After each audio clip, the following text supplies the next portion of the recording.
श्री गणेशाय नमः। सियावर रामचंद्र जी भगवान की जय। पुरुषोत्तम महात्म्यम 21वां अध्याय। श्री वाल्मीकि जी बोले, प्रतिमा अग्नि में तपाई गई हैं, अतः उन मूर्तियों की प्रथम प्राण प्रतिष्ठा करें, अन्यथा धातु निर्मित वह प्रतिमा केवल धातु है। बिना प्रतिष्ठा करे सोना जैसे पहले था वैसा ही मूर्ति होने पर भी रहता है। प्राण प्रतिष्ठा कर पुरुषोत्तम भगवान का ध्यान करें। शांत स्वरूप, नील कमल के समान श्याम, हृदय में लक्ष्मी का निवास, 3 जगह से टेढ़े दिखने वाले श्री पुरुषोत्तम श्री राधिका जी के साथ विराज रहे हैं। ध्यान करने के बाद देश, काल, तिथि आदि बोलते हुए संकल्प करके वाणी में मन को शुद्ध कर 16 उपचारों द्वारा श्री पुरुषोत्तम का पूजन करें। अलग अलग मंत्र बोलकर आवाहन आदि करें। इस तरह पुरुषोत्तम मास आने पर इस मनुष्य देह से जो राधा के साथ नवीन मेघ समान श्याम श्री कृष्ण भगवान का भक्ति पूर्वक नित्य प्रति पूजन करता है तथा विष्णु भक्त गुरु को मानता है, वही पुरुषो इस लोक में अखंड सुख पाकर गोलोक में जाता है। श्री बृहदनाद्य पुरुषोत्तम मास महात्म्यम 21वां अध्याय समाप्त। 22वां अध्याय।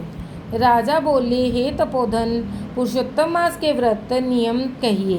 श्री नारायण बोले, राजा दृढ़धनवा ने वाल्मीकि मुनि से पुरुषों के कल्याण के लिए जो प्रश्न किया है वही तुमको सुनाता हूँ। श्री वाल्मीकि जी ने कहा, हे राजन, इस पुरुषोत्तम मास में हविष्य अन्न, खीर अथवा गेहूँ, चावल, सब प्रकार के मूंग, जौ, तिल, मटर, समा, सौखिया, निबार, अदरक, कंगोल, कंदमूल, ककड़ी, केला, सेंधा नमक या समुद्री नमक, दही, माखन, पनीर, आम, हरड़, पीपल, जीरा, सौंठ, इमली, सुपारी, आंवला, गुड़, खांड, हविष्य अन्न जो तेल में न पकाया हो उसे कहते हैं। इस प्रकार बना भोजन खाने को उपवास के समान विद्वान कहते हैं। सब प्रकार के आमिष पदार्थ, उड़द, मधु, बेर, राई, माक वस्तु, मांस, दाल, तिल का तेल, कीड़ों का खाया, लोहे का लगा, भावना से दूषित, बनाने में दूषित अन्न दूसरे का हिस्सा ना खावे, दूसरों से शत्रुता व पर स्त्री गमन ना करे, परदेश केवल तीर्थ के सिवाय ना जावे, देवता, वेद, ब्राह्मण, गो, गुरु, व्रती, राजा, स्त्री तथा बड़ों की पुरुषोत्तम मास में बुराई न करें। प्राणायाम में चूर्ण, फलों की जंभीरी, धान्य में मसूर तथा बासी अन्न आमिष हैं। बकरी, गौ, भैंस को छोड़कर अन्य दूध, ब्राह्मण द्वारा बेचे तेल, घी आदि रस पदार्थ, मिट्टी से पैदा हुआ नमक, तांबे के बर्तन में रखा हुआ दूध, दही, घी, चमड़े के पात्र का जल, अपने ही लिए बनाई अन्न को पंडित लोग आमिष कहते हैं। पुरुषोत्तम व्रती ब्रह्मचर्य का पालन कर धरती पर सोवे, पत्तल में भोजन करे, सायंकाल को भोजन ना करे, रजस्वला स्त्री, मलेच्छ जाति, पतित लोग, संस्कारहीन वे से वार्तालाप ना करे तथा इन लोगों का कौवों का, सूतकियों का अन्न तथा दोबारा गर्म किया या जला हुआ अन्न ना खावे। प्याज, लहसुन, मुक्ता, छत्रक, छतौना, गाजर, मूली, बथुआ भी व्रती ना खावे। इस व्रत तथा अन्य व्रतों में भी इन वस्तुओं को त्याग दे। वृक्ष आदि व्रत अपनी शक्ति के अनुसार भगवान विष्णु की प्रसन्नता के लिए करे।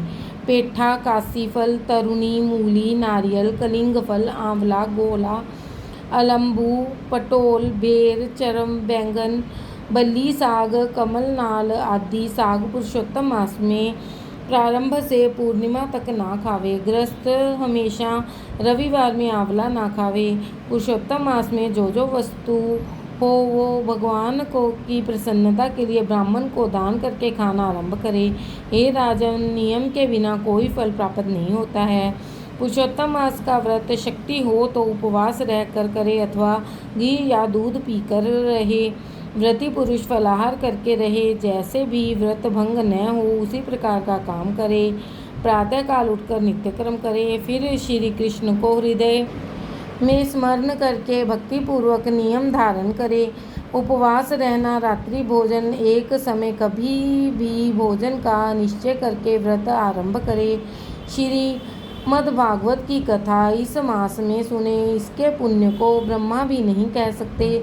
श्री पुरुषोत्तम मास में लाख दल तुलसी से शालिग्राम भगवान का पूजन करें, उसका पुण्य है।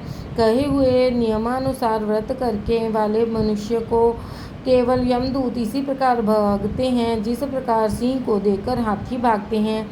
इस मास का व्रत हे राजन सैकड़ों यज्ञों में श्रेष्ठ है।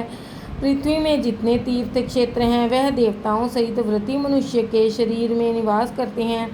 खोटे स्वपन, दरिद्रता, काया, मन, वाणी के खोटे कर्म पुरुषोत्तम व्रती के नष्ट हो जाते हैं।